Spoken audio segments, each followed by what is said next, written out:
আসসালামু আলাইকুম।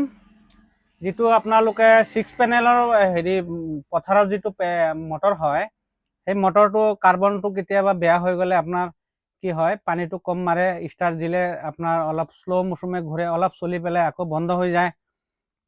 এই মটৰটো কাৰ্বনটো কেনেকৈ লগাব লাগিব এইটো মই দেখুৱাই আছোঁ। এই কাৰ্বন ছাইডটো এইটো আছে, এইফালে নটকেইটা খুলি পেলাই ধুনীয়াকৈ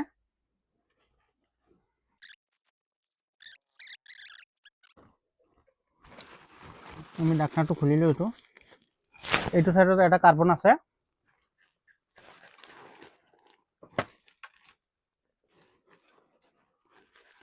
এই কাৰ্বনটো কি কৰে, আপোনাক খাই পেলাই এইখিনিতে আহি যায়। আহি গ'লে কি কৰে, আপোনাৰ মটৰটো ষ্টাৰ্ট কৰোঁতে দিগদাৰ কৰি দিয়ে। এই কাৰ্বনটো এনেকৈ বহাই ধুনীয়াকৈ এই পাতিটো বহাই দিলে এনেকৈ লগাওঁতে মানে এয়া নটকেইটা খুলি ল'ব লাগিব। এয়া নটকেইটা খুলি ল'ব লাগিব ধুনীয়াকৈ।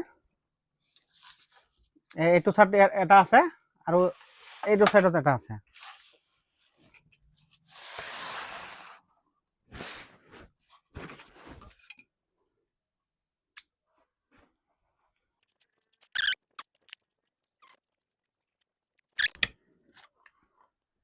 এটা পাতি আছে, এনেকুৱা স্ক্ৰু ড্ৰাইভাৰ সৈতে এনেকৈ দাঙি দিব। দাঙি দি পেলাই এইটো কাৰ্বনৰ ছেইম চিষ্টেম হয়। ইয়াৰ পৰা খাই দিলে আপোনাৰ যেতিয়া মানে স্প্ৰিঙৰ টেম্পাৰটো কমি যায়, কাৰ্বনটো খাই দিলে কি হয়, আপোনাৰ এয়া স্প্ৰিঙৰ এয়া কাৰ্বনটো ছুটি হৈ গ'লে স্প্ৰিং টেম্পাৰ কমি যায়। এয়া আপোনাৰ আৰ্মিচাৰত কি হয়, হেঁচাটো কম দিয়াৰ কাৰণে কি হয়, আপোনাৰ মটৰটো স্পীডটো কমি যায়। স্পীডটো কমাৰ কাৰণে কাষ্টমাৰে ভাবে যে মটৰ বেয়া হৈ গ'ল।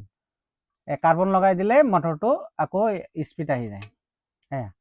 এনেকৈ ধুনীয়াকৈ লগাই দিলে হৈ গ'ল এইখিনি কাম।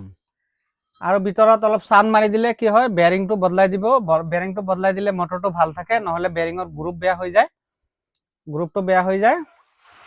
বেয়াৰিঙৰ যিটো নিকিলিংটো বেয়া হৈ গ'লে চাউণ্ড মাৰি দিয়ে। চাউণ্ড মাৰি দিলে মটৰটো অলপ কষ্ট পায়, তেতিয়া মানে চাউণ্ডটো ওলোৱাৰ কাৰণে মটৰটো অলপ কষ্ট পায়।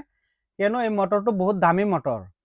আপোনাৰ এনে মাৰ্কেট বিলো আমি এবাৰ মানে গুৱাহাটী গৈ যিটো ডিলাৰ হয়, ডিলাৰত গৈ সুধিছিলোঁ, এনে দাম কৈছে এইটো 65,000 টকা মটৰটোৰ দাম। এতিয়া আপোনালোকে সৰু সুৰা বস্তু অলপ বেয়া হৈ গ'লে ভাল কৰি ল'ব, তেতিয়া আপোনালোকৰ মটৰটো ভাল থাকিব। কিয়নো এটা সম্পদ আপোনালোকৰ।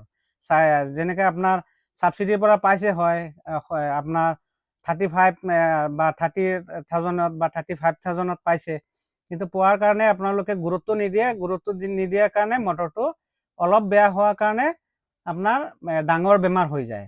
আৰ্মিচাৰটো মই দাম সুধিছিলোঁ, আৰ্মিচাৰটো দাম কৈছে 13,000 টকা। আৰু এইটো এম্প্লিয়াৰটো এইটো 3,500 টকা দাম কৈছে। এম্প্লিয়াৰটো পুৰণিটো জমা দি দিলে আপোনাৰ কি হয়, 2,500 টকা দিব লাগে। এইটো এম্প্লিয়াৰৰ কিমান দাম। বহুতে কি কৰে, ইয়াৰ নট খুলি পেলাই টঙনিয়াই দিয়ে, এই এম্প্লিয়াৰটো ভাঙি পেলাই। এম্প্লিয়াৰটো চাব ধুনীয়াকৈ, ইয়াৰ নট খুলি পেলাই ধুনীয়াকৈ মানে ইয়াত ভাঁজ লগাই খুলিব লাগে, নহ'লে আপোনাৰ এম্প্লিয়াৰটো ভাঙি যায়। ভাঙি গ'লে চাওক কিমান দামী বস্তু হয় এইটো। সৰু বস্তুটো ইমান এম্প্লিয়াৰটো কিমান দাম হয়, 3,500 টকা। সেইকাৰণে আপোনালোকক জনাই দিছোঁ যে বস্তুখিনি খোলোতে ভালকৈ খুলিব, নহ'লে ওচৰ চুবুৰীয়া মেকাৰ থাকিলে ভাল জানা মানুহ দি পেলাই খোলাব, তেতিয়া বস্তুটো বেয়া নহয়, ভাল থাকে।